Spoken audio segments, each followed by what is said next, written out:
I'm speaking today as a clinical research scientist. This is an endeavor with which I have some familiarity because I've conducted many such studies and I'm aware of their difficulty. I'm also speaking as a clinician and a parent and a sometime philosopher of science. We'll start with the general in this discussion and move towards the specific. Generally, it's vital to understand that science itself is an ethical, even a philosophical/religious enterprise. Why? Because the scientists who advance humanity inevitably operate within an a priori framework of faith. What are the elements of that faith? Belief that the world is orderly in its foundation, its nature and its spirit. Belief that such order is understandable to the mind of man and woman. Belief that the pursuit of such understanding is possible and laudable.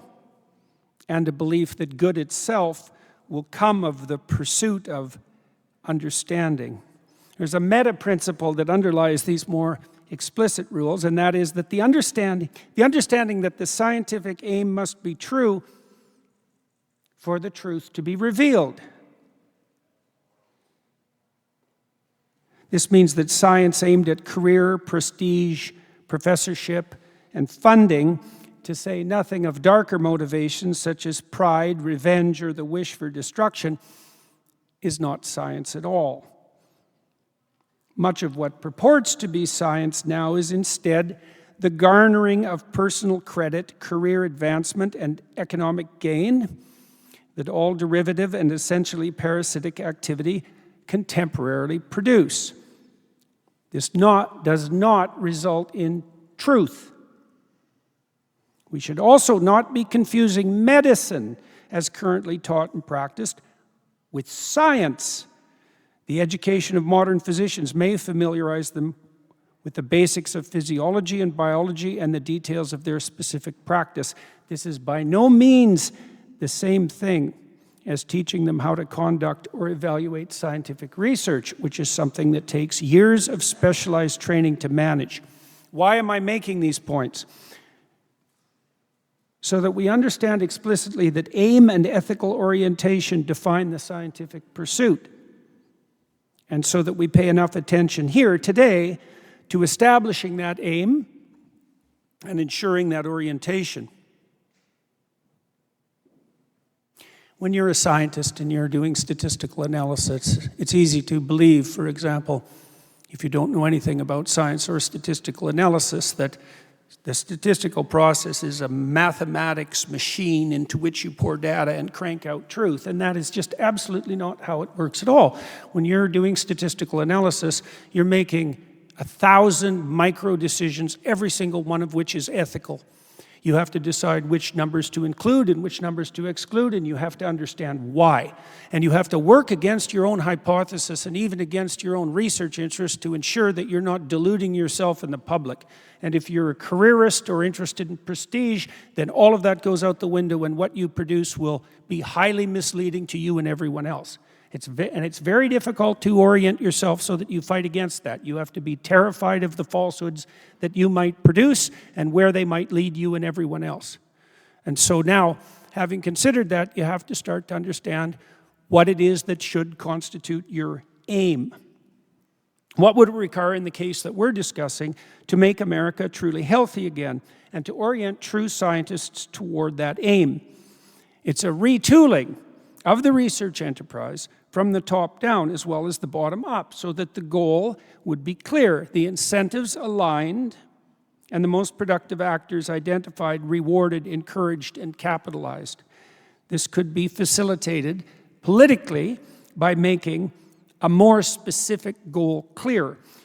We could begin that, as we should, by formulating an appropriate diagnosis. We need to get the problem right. What is the major problem? What are the major problems bedeviling the American people?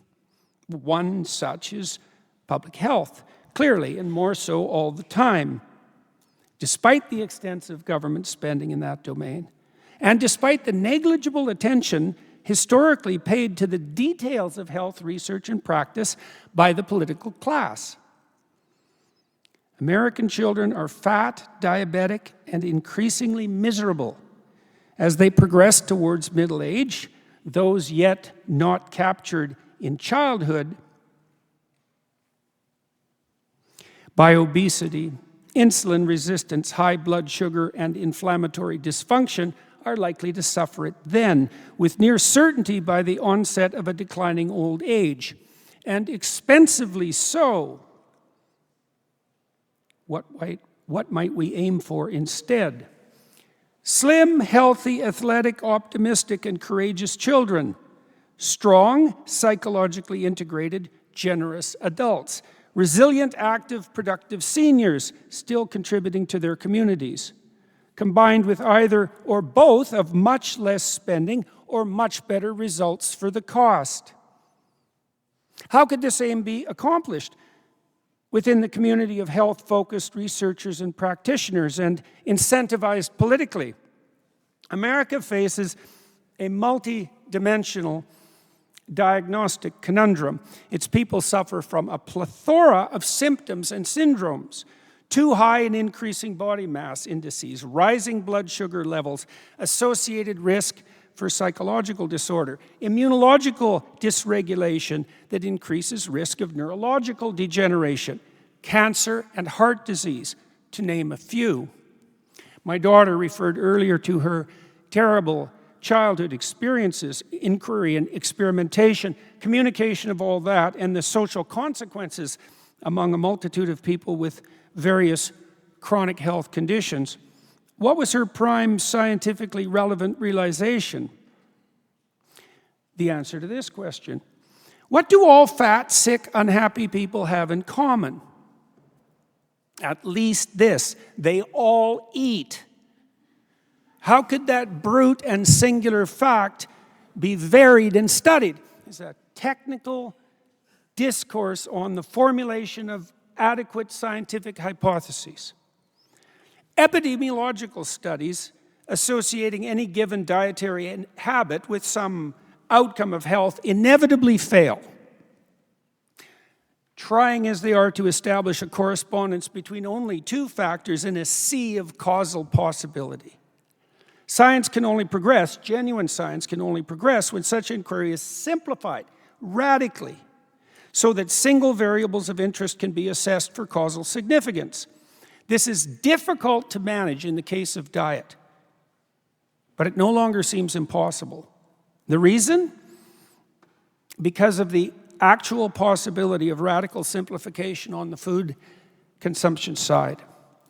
Elimination diets offer a potential solution to this problem. Most of them make little sense, however, conceptually or scientifically. They eliminate foods in an often random and faddish manner, often because of the spoken or unspoken ideological concerns of their proponents. In addition, they're insufficiently simple. The range of foods involved, so that scientific analysis of causality can take place, must be reduced to the minimum for genuine analysis of causality to take place. You're chronically ill. You have a plethora of symptoms. You eat a multitude of foods. There's some relationship between the food and the outcome, at least in principle. How are you going to determine that? Well, no simple analysis is possible because of the multiplicity of factors, both on the symptom side and on the dietary side. So you reduce the complexity of your diet optimally to a single variable. Well, that's what my daughter Michaela did. Now, we know some things about such reduction. These are things that are important to know. Ketogenic diets switch the body to fat metabolism, so they constitute a step in that direction. If you flip your body to fat metabolism and your symptoms decline, then you know that the metabolic illness that you're suffering from has some association with glucose metabolism. Now, Michaela, I believe, or perhaps, yeah, it was Michaela, mentioned the fact that for a century, childhood epilepsy has been treated with a ketogenic diet because your brain won't go into convulsions if you're not feeding it sugar. That's a good example of simplification to a single variable. Now, another alternative or associated issue with ketogenic diets is restriction of carbohydrate and sugar intake. So they eliminate the contribution of the glucose-dependent metabolic pathway to obesity, insulin resistance / diabetes, and inflammation. Your body can burn sugar or it can burn fat. And in our society, we run primarily on glucose metabolism, but there's no necessity for that, not least because there is no recommended daily allowance for carbohydrate. Right, you can live with 0 carbohydrate, and 0 is not a lot. So that's a remarkable fact in and of itself, given that the primary caloric source in our diet, that we have in our diet, is actually carbohydrate. So that can be eliminated and the consequences analyzed, and that can happen relatively quickly, and people can do it, and it's inexpensive, and it doesn't harm people. So those are all very good things from a research perspective. The consequence of a ketogenic intake, switch to ketogenic intake, can be analyzed as well. You can monitor weight, blood sugar, and assorted symptoms of inflammation, including those associated with psychological disorder. The anecdotal evidence that we've picked up, because many, many people have communicated with our family, is that the typical obese person can expect to lose 7 to 20 pounds per month on a ketogenic or plant-free ketogenic diet, that will continue month after month until virtually all of their body fat is eliminated, that they can do that with no hunger, although there will be some cravings, which are not precisely the same thing, and that's actually maintainable over the long run. With that reduction in obesity comes radical improvement in blood sugar, for example, and often an improvement in the kinds of psychological conditions that Dr. Chris Palmer, for example, has been studying. It's a very remarkable concatenation of positive effects, some of which are quite unexpected, especially, I would say, on the depression and anxiety side, because those have been viewed for a very long time as consequences of life stress and trauma, and that can't happen. But the fact that the psychological disorders seem amenable to treatment by ketogenic or plant-free ketogenic diets could be nothing short of a revolution, because those are very intractable conditions, and they're also sources of unbelievably immense suffering. Plant-free ketogenic diets, that's a carnivorous diet, let's say, or even more restricted, a carnivorous diet that's restricted to ruminant animals, push that simplification to its extreme. Well, why would you do that? Well, if you're trying to conduct a true scientific analysis, let's say, of the relationship between diet and health, you'd want to reduce the diet to the simplest possible underlying, what would you say, the simplest possible underlying maintainable structure. And we know that can be attained with a carnivorous diet. You can live on that for a very long time. In fact, whole societies have done that, for, like the Inuit in northern Canada, when they've survived on primarily meat for, well, their entire cultural history. So we know that that's possible.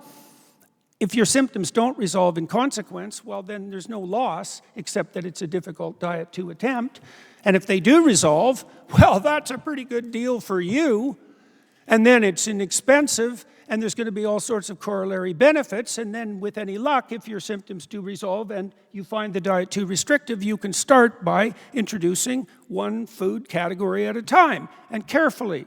And so with any luck, you'll be able to get back to something approximating, hopefully not a typical American diet that's sugar and carbohydrate loaded, but at least one that's varied enough to maintain your interest.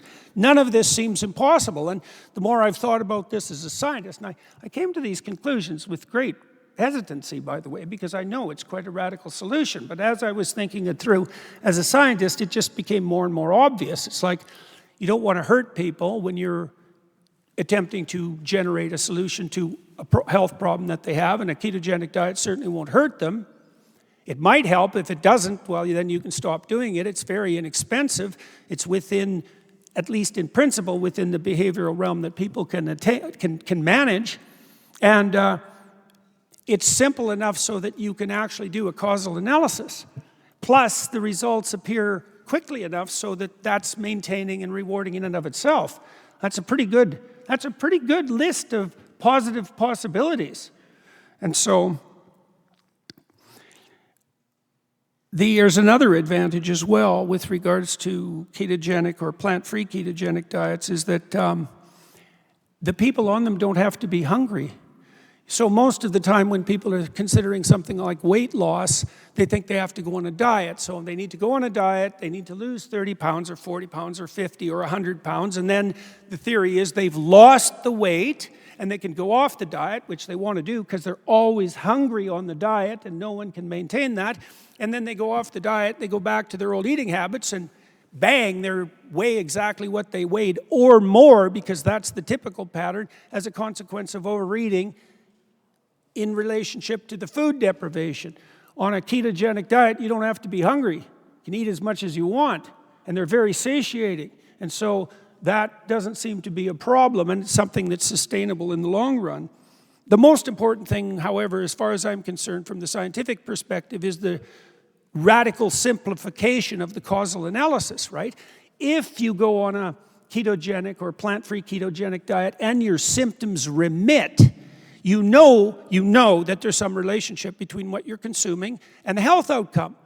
And so that's exactly what you want to know if you're chronically ill, and maybe, well, then you're fortunate as well because it's remitted. You can start to experiment and see if you can find out the actual cause, and that opens up the scientific endeavor to a much broader way, because that would mean that we could reduce the typical chronically ill person's diet to a ketogenic or plant-free ketogenic diet.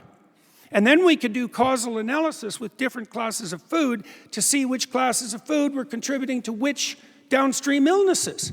And so that would be a real good deal for everyone too. And this sort of scientific endeavor it's certainly technically possible. It's difficult to find participants, and clinical research is a difficult endeavor. But none of this is impossible. And the additional advantage also is that it's not going to hurt people. Okay, so we'll close with this. What is the most logical, upward-aiming scientific approach to the problem of American health? Identification of diet as the potential common mechanism. Radical simplification of that diet. Analysis of programmatic variation of that simplified diet as food items are added in by category, one by one.